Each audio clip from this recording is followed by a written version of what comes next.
ऐसी गिरी हूँ ज़मीन पे कि मेरे होश उड़ गए कि मैं कैसे गिर गई हूँ।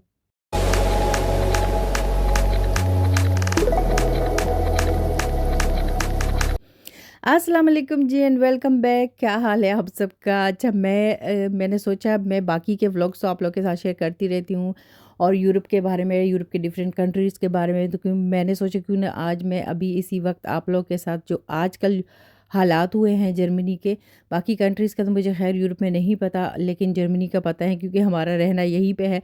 तो यहाँ पे जो आजकल हालात हैं ना, बहुत ही जैसे थोड़े स्नो वाले हैं, थोड़े नहीं काफ़ी ज़्यादा स्नो वाले हैं। और यहाँ पे जब स्नो हो रही होती है, इंसान को खुशी होती है और बहुत सारे लोग स्नोफॉल को एंजॉय भी करते हैं। यहाँ पे बच्चे भी बहुत ज़्यादा एंजॉय करते हैं बाकी बच्चों की तरह।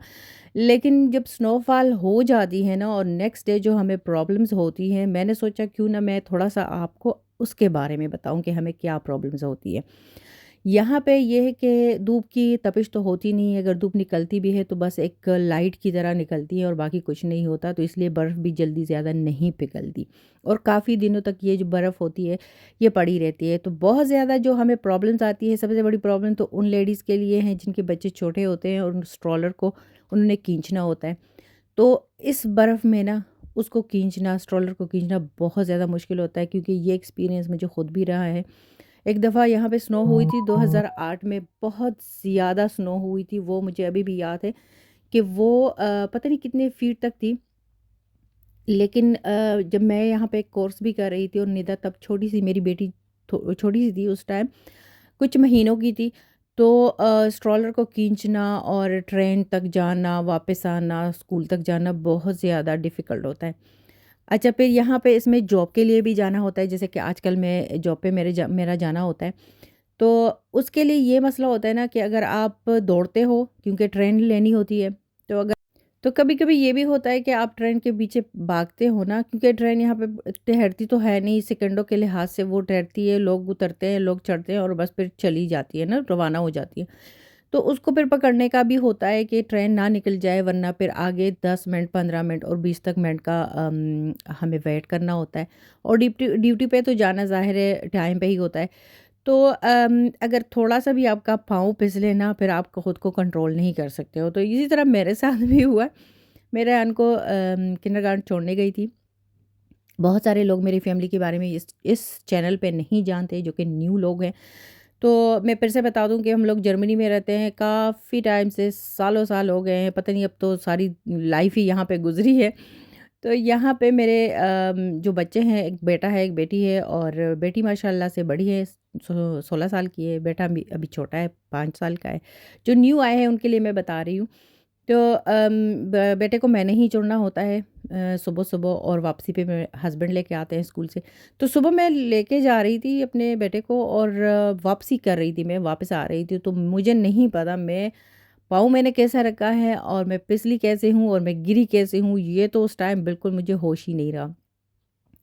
एक साइड पे मैं गिरी हूँ और फिर सारा जो बदन दुख रहा था वो भी आप लोगों को मैं बयान नहीं कर सकती हूँ, क्योंकि एक साइड पे जब बंदा गिरता है तो शोल्डर भी बहुत ज़्यादा दुख रहा था और ये जो ऊपर वाला हिस्सा होता है लेग वगैरह का, तो इस साइड पे गिरी थी और बहुत बुरी गिरी थी सच्ची में। तो उस टाइम थोड़ी-सी शर्मिंदगी भी होती है, लेकिन ये कि हमारे बस में तो नहीं होता ना ये सिर्फ़ मैं नहीं, मेरे साथ और भी बहुत सारे लोग मेरे आगे-पीछे जो थे वो भी फिसल रहे थे। कुछ कुछ ने खुद को कंट्रोल किया और कुछ मेरी तरह वो बस गिर गए। अच्छा, घर आई हूँ, पोस्ट आ गई थी, तो ये मैंने कुछ बेडशीट 2 सेम बेडशीट ही मैंने ऑर्डर किए थे। मेरे हस्बैंड ने एक ब्लैंकेट लिया था डबल वाला। तो हम लोग स्टोर गए थे, वहाँ पे तो हमें इस उस साइज़ के जो कवर्स थे वो नहीं मिल रहे थे, या छोटे थे या फिर उससे बड़े थे। तो जिनके हस्बैंड थोड़े लंबे होते हैं ना, उनको वो फिर ब्लैंकेट भी बड़ा चाहिए होता है। तो उसने अपने हिसाब से, मेरा हस्बैंड के का जो कद कामत है माशाल्लाह से वो भी काफ़ी ज़्यादा लंबा है। तो उसने अपने लिए एक ब्लैंकेट लिया था और फिर उसके जो कवर्स थे वो नहीं मिल रहे थे। तो बस ये था कि शुक्र है ऑनलाइन आपको सब कुछ मिल जाता है। तो ये उसके फिर कवर्स आ गए थे। अच्छा, यहाँ पे मैं जा रही थी, ये नेक्स्ट डे है और यहाँ पे मैं जा रही थी स्कूल, वहाँ पे भी ड्यूटी देनी होती है। अगर आप चंद घंटों के लिए भी जाते हो लेकिन जाना तो होता है। अच्छा, जो जिस दिन स्नो हो रही थी ना और रात गए तक ये कंटिन्यू थी, रुक नहीं रही थी। तो नेक्स्ट डे पे हमें जैसे हमारा स्कूल वगैरह सारा जो थे यहाँ पे वो ऑफ थे।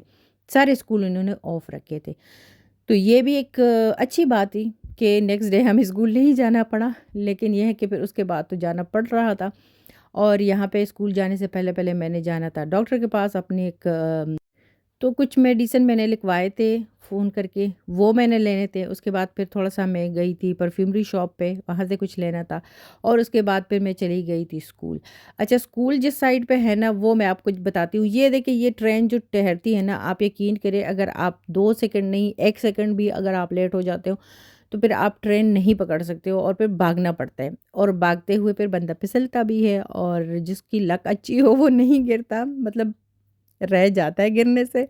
और बहुत सारे लोग गिरते हैं, सच्ची में बहुत दर्द होता है गिरते हुए। आप लोगों को नहीं पता, अगर किसी के साथ ये हुआ है तो मुझे बताइएगा ज़रूर कि कौन-कौन स्नो में फिसला है। अच्छा, यहाँ से मैंने कुछ चीज़ें लेनी थी और एक चीज़ ली थी, अगर वो हेल्पफुल हुई तो मैं इंशाल्लाह आप लोगों के साथ वो ज़रूर शेयर करूँगी। अच्छा, यहाँ से तो मेरा काम डन हो गया था और फिर मैंने जाना था स्कूल की साइड पे। इस ट्रेन को जब मैं देखती हूँ ना, मुझे बुरा भी लगता है, क्योंकि इन्हीं ट्रेनों की वजह से हमें भागना पड़ता है।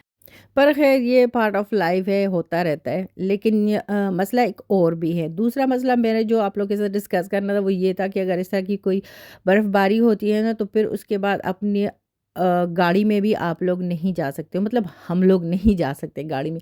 गाड़ी में वो लोग जा सकते हैं जिन्होंने जो टायर है वो चेंज किए होते हैं, और जिन्होंने टायर चेंज नहीं किए होते उनको फिर पुलिस का सामना करना पड़ता है। अगर पुलिस बीच में आ जाती है ना, तो आपको रोक लेती है और बड़ा सा जुर्माना भी आपको फिर पे करना पड़ता है, क्योंकि यहाँ पे ज़ाहिर है जिस तरह इंसान फिसलते हैं इसी तरह गाड़ियाँ भी फिसलती है।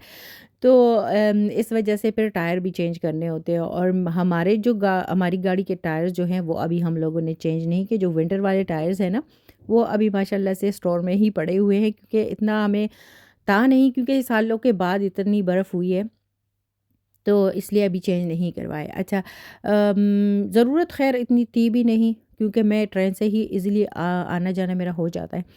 अच्छा, ये मैं अब स्कूल की साइड पे जा रही हूँ। ये बहुत बड़ा-सा पार्क है, यहाँ से शुरू होता है और बहुत आगे, तो यहाँ से शुरू होके ना बहुत आगे तक ही है ये पार्क। और जब मौसम ठीक होता है तो हम बच्चों को स्कूल वाले जो बच्चे होते हैं यहीं पे लेके आते हैं, ताकि उनकी भी कुछ मतलब एक्टिविटीज़ यहाँ पे हो जाए, और वो खुले ग्राउंड में थोड़ा-सा भाग दौड़ और फुटबॉल वगैरह सारा कुछ खेलते हैं। तो ये जो पार्क है, ये फुल भरा हुआ था स्नो से, और अभी स्नो के जाने का कोई इम्कान है भी नहीं, क्योंकि धूप ही नहीं है। तो काफ़ी ज़्यादा स्नो अभी भी पड़ी हुई है और जाना बहुत ज़्यादा मुश्किल, जैसे सँभल के इंसान को कदम रखना पड़ता है।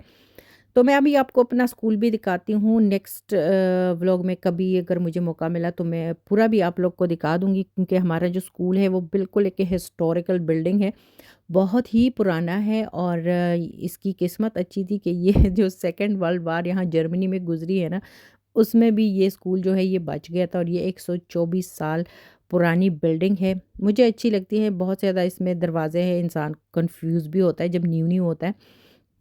अभी थोड़ा-सा मैं आपको इसका जो बिल्डिंग है वो दिखाती हूँ, और उसके साथ मैं लूँगी आप लोगों से इजाज़त। कभी इंशाल्लाह प्रॉपर व्लॉगिंग इस चैनल पे भी शुरू करूँगी, ताकि लोग एन्जॉय कर सकें जर्मनी की लाइफ़ और सारा कुछ।